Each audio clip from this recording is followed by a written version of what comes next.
In this video, I'm going to elaborate a little bit on the physical meaning and interpretation of operators in quantum mechanics, and in particular we're going to discuss a very important class of problems that appear throughout quantum mechanics, that is so-called eigenvalue problems. To see how what they are and how they arise, let me first write down the time-dependent Schrödinger equation, the canonical time-dependent Schrödinger equation, but specifically with the time-independent Hamiltonian. So physically, this means that the potential in which our quantum particle is moving is not time-dependent, and actually most problems we're going to see fall into this category. So it's a very reasonable assumption, so that neither the mass nor the potential are time-dependent.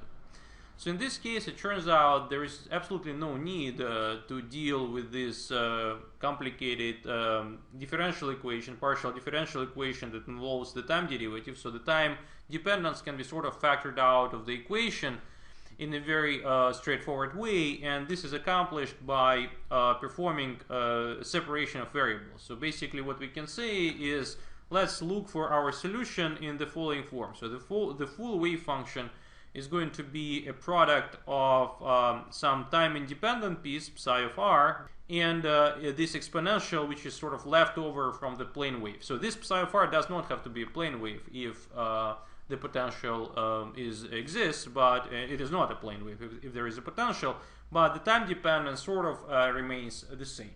And so if we plug in this ansatz into the Schrödinger equation, so we're going to have in the left-hand side the derivative with respect to time, psi of r, e to the power minus I energy t over h bar. So I should mention that E, of course, corresponds to the energy. And so since this lowercase psi of r does not depend on time, we don't have to differentiate this part. We're going to differentiate just the exponential, and just essentially by construction we're going to get in the left-hand side E psi of r and this exponential. On the other hand, the right-hand side, since there is nothing time dependent there, simply reads the Hamiltonian acting on the position dependent part. And the exponential is also here, but it's sort of irrelevant in the sense that the Hamiltonian doesn't see it. So the Hamiltonian only involves either derivative with respect to spatial coordinates or the potential, which is just multiplication operator.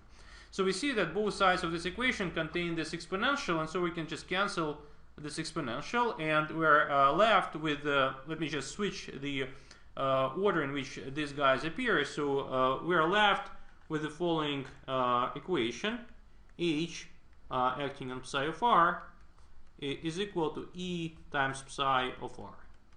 And this is what is known as time-independent Schrödinger equation, or stationary Schrödinger equation. So this category of problems where an operator acting on a vector in some space reproduces the same vector multiplied by some number. So this category of problems in math are called eigenvalue problems. And in the context of this mathematical theory, psi here represents what's known as eigenvector. Let me write it. And E is an eigenvalue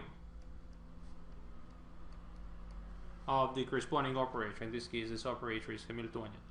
Now, let me tell you from the outset, we shall discuss it in more details later, that the physical significance of these eigenvalues is in that they determine the possible outcomes of experiment that actually measure, in this case, energy. So we know that, for instance, in classical physics, if I were to have some potential well, so let's say this is my v of x, and there's some potential well, just one example of problems that we're actually going to study. So if I had a classical particle, I would be able to put a classical particle with any energy in this well. It would just oscillate between the two turning points if there is no friction, and I can do so for any value of energy. It turns out in quantum mechanics it's not necessarily so. Well, it's not so, and the range of available energy is limited in this case. So what I would have is a discrete, so-called discrete spectrum, by which I mean possible solutions to this equation. So these levels, let's say E1 or E2, are going to come out of this eigenvalue problem naturally. So we see that an eigenvalue problem for the Hamiltonian arises naturally from the original Schrödinger equation. And as such, it becomes a very important independent, in some sense, equation of quantum theory. And actually, oftentimes when we say Schrödinger equation, we actually refer to this h psi equals e psi, not to the original one with the time derivative. And furthermore, so eigenvalue problems also appear for other operators in quantum theory. So it's very important, and we should know at least a few basic things, basic properties of such eigenvalue problems and the operators involved in these eigenvalue problems. So we don't have time now to go into comprehensive theory of this, mathematical theory, which could be in principle a subject of a year-long course. So therefore I will just emphasize a few things that are really crucial for the future, and also introduce some notations and terms that are important. So one such important thing is the notion of a Hermitian operator that is defined by the following relation. So let's imagine we have an operator A acting in a space of functions psi of r. So I'm not going to define precisely mathematically what this space is, but we should just think about wave functions that describe the properties of our quantum particles. So one can define a Hermitian adjoint operator A dagger to the operator A by the following relation. So the left-hand side of this equation is essentially identical to what we saw in the previous video when we defined an average or an expectation value of an operator A. It's an integral over the entire space of psi star, let's say our wave function, times the action of our operator A on psi. And the operator A dagger sort of moves from the right to the left and now acts on the function which is complex conjugate. And so if the two expressions are equal for any psi of r, then we have found the Hermitian adjoint operator. And an important class of operators that appear in quantum mechanics are called Hermitian operators. And they're characterized by the fact that their Hermitian adjoint is equal to the operator itself. So they are called Hermitian. The importance of the Hermitian operators manifests itself if we look at their properties, the properties of their eigenvalue problem. So in general, if we have an eigenvalue problem for an arbitrary operator, there is no guarantee that its eigenvalues are going to be real. So in the context of quantum physics, this would lead to a bit of a problem because, well, let's say if we have a wave function which is described by, let's say, psi sub a, and we want to measure the expectation value of the quantity corresponding to this operator A. So we will calculate this average value, and we're going to get, if A is complex, we're going to get an expectation value which is complex. And it sort of, in most cases, doesn't make sense. So, for example, if we measure energy of a particle, we certainly don't want to get I, the measuring constant I. We want to get a reasonable number that has sort of its counterpart in classical physics, which does not know about complex numbers. So what I'm saying here is that if we want to describe physically reasonable quantities, so we want these operators to give rise to real eigenvalues. So this would make sense. And the Hermitian operators have this property, exactly this property. So the eigenvalues of Hermitian operators are all real.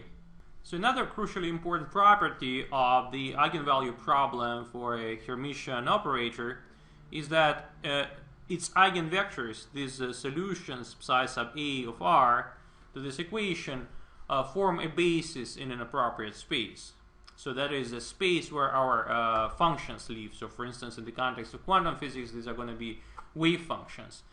And of course, I should mention that the statements I'm making are not mathematically rigorous statements. So if you want to see a precise definition or a theorem, so there is, of course, very rich mathematical literature on the subject, and I would encourage you to look into this. But at this stage, I just want to give you an idea about the properties. And so the property that I'm presenting here is that essentially if you have any relevant function psi of r, which has something to do with our problem, and this function sort of lives in the space where our operator acts, so then a set of all eigenvectors of this operator, which in principle can be either discrete or continuous, in which case I would have written an integral, even both.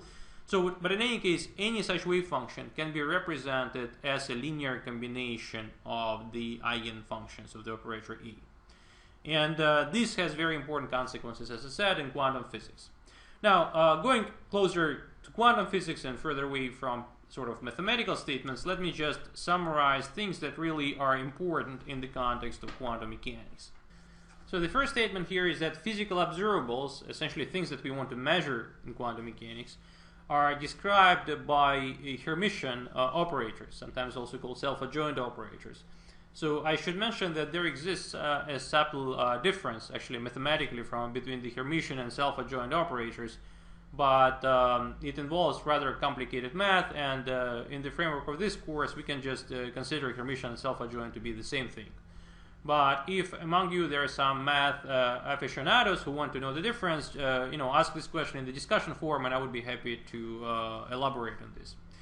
But anyway, so if we have identified a quantity of interest, our observable A, and identified an operator associated with this observable, so then we need to solve the eigenvalue problem for this operator. And the available eigenvalues, they determine possible values that actually can be measured in experiment. So also let me reiterate a very important fact we just discussed in the previous slide, and we're going to talk a little bit about this in the next video, namely that the solutions to this eigenvalue problem, these functions psi sub A of R, form a basis in the space where our wave functions live. Which implies that any wave function describing a physical state of a system can be expanded as a linear combination of these eigenvectors. So the last comment, but not the least important, that I'm going to make relates to the interpretation of these coefficients C sub A, the complex numbers that appear in this expansion. As a matter of fact, actually, this is probably the most important take-home message that I would like you to take out of this slide. So imagine that we have an ensemble of identical quantum systems which exist in exactly the same quantum state described by some wave function psi that we expanded in our basis of these eigenstates. And let's imagine that we're going to perform, let's say, 3 identical measurements of the identical quantity A. So we want to measure A in exactly the same way with exactly the same kinds of systems. So the weird thing about quantum mechanics is that even though everything is the same about these systems, we're actually going to get, strictly speaking, generally 3 different results. So there is a chance some of them will be the same, but there's no guarantee at all. And the probability of finding a system in a certain state, which sometimes is referred to as a collapse of a wave function into a certain eigenstate. So this probability, let me call it W sub A, is equal to the absolute value squared of the coefficients in this expansion. So this is the probability. So in this example, again, so what we can say for sure, the only thing we can say for sure is that all these measurements are going to result in a value of A that belongs to the spectrum, that is, to the set of available eigenvalues of the operator E.